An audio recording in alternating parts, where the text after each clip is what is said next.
नमस्कार दोस्तों, स्वागत है आपका। आज हम बात करने वाले हैं राष्ट्रीय विज्ञान पुरस्कार के बारे में। राष्ट्रीय विज्ञान पुरस्कार जिसकी शुरुआत अभी हाल ही में केंद्र सरकार के द्वारा की गई है। आज के इस वीडियो में जानेंगे क्या है राष्ट्रीय विज्ञान पुरस्कार, कौन कौन इस पुरस्कार के लिए एलिजिबल होगा। ठीक है, समस्त जानकारी आज के इस वीडियो में। लेकिन उन सबके पहले अगर आप इस चैनल पर नए हैं तो आप चैनल को सब्सक्राइब कर सकते हैं इसी तरीके के इन्फॉर्मेटिव कंटेंट के लिए। तो चलिए बिना ज़्यादा समय लिए वीडियो को शुरू करते हैं। सबसे पहले बात करते हैं सुर्खियों में क्यों है।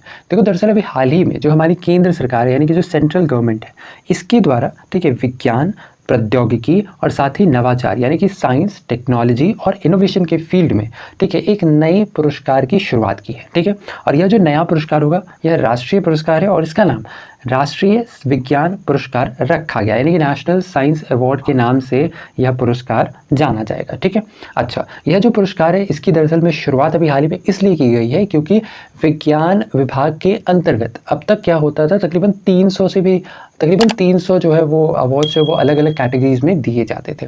अब सरकार ने क्या किया है कि इन 300 अवार्ड्स को रद्द कर दिया है। ठीक है, और इसी के स्थान पर राष्ट्रीय विज्ञान पुरस्कार की शुरुआत की है। ठीक है, अच्छा, यह जो पुरस्कार होगा यह मेनली उन लोगों को दिया जाएगा जो साइंस, टेक्नोलॉजी या इनोवेशन के फील्ड में कुछ बेहतरीन करते हैं। ठीक है, साथ ही ध्यान रखना यह जो पुरस्कार है इसके अंतर्गत कुल 4 श्रेणी बनाया गया है। ठीक है, यानी कि जो नेशनल साइंस अवार्ड होगा, ठीक है, इसको कुल 4 श्रेणियों के अंतर्गत दिया जाएगा। ये 4 श्रेणी कौन कौन से हैं?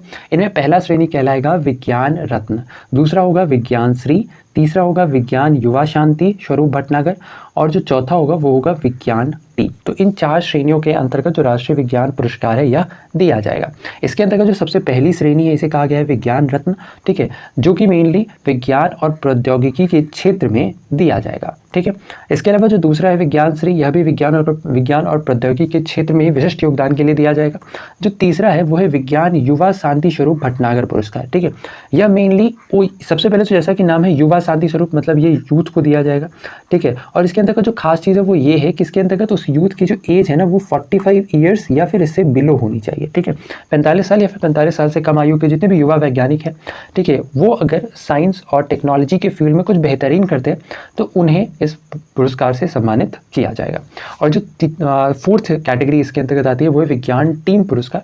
टीम यानी कि ऑब्वियसली किसी एक साइंटिस्ट के द्वारा नहीं, बल्कि वहाँ पर 3-4 साइंटिस्ट मिल करके, ठीक है, वो साइंटिस्ट हो सकते हैं, ठीक है, या फिर रिसर्चर्स हो सकते हैं, इसकी एक टीम होगी। ठीक है, और उनके द्वारा कुछ ऐसा काम किया गया हो साइंस और टेक्नोलॉजी के फील्ड में, ठीक है, जो कि काफ़ी उल्लेखनीय हो, कुछ काफ़ी असाधारण हो, ठीक है, तो उन्हें विज्ञान टीम पुरस्कार से सम्मानित किया जाएगा। तो ये बेसिकली टीम के लिए है। ठीक है, अच्छा, यह जो पुरस्कार है इसके अंतर्गत जो नॉमिनेशन है, जो नामांकन है, यह 14 जनवरी से लेकर के 28 फरवरी जिस दिन नेशनल साइंस डे मनाया जाता है, ठीक है, इस दिन तक इसके अंतर्गत नामांकन लिया जाएगा। साथ ही इस पुरस्कार की जो घोषणा है वह 11 मई यानी कि नेशनल टेक्नोलॉजी डे के अवसर पर इस पुरस्कार की घोषणा की जाएगी। ठीक है, यहाँ पर साथ ही ये सारे डेट्स भी याद रखने हैं, 11 मई नेशनल टेक्नोलॉजी डे और 28 फरवरी नेशनल साइंस डे।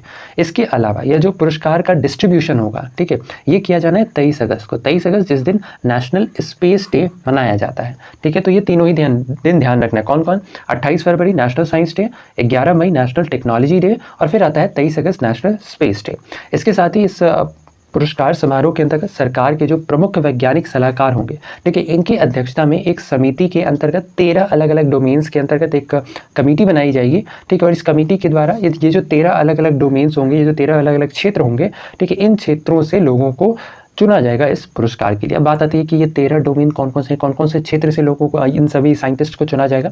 तो ये जो 13 फील्ड है इनमें फिजिक्स है, केमिस्ट्री है, बायोलॉजिकल साइंस है, मैथमेटिक्स एंड कंप्यूटर साइंस है, अर्थ साइंस है, मेडिसिन है, इंजीनियरिंग साइंस है, इसके अलावा एग्रीकल्चरल है, एनवायरमेंटल साइंस है, technology and innovation, atomic energy और एस्ट्रोनॉटिक्स है। क्लियर है?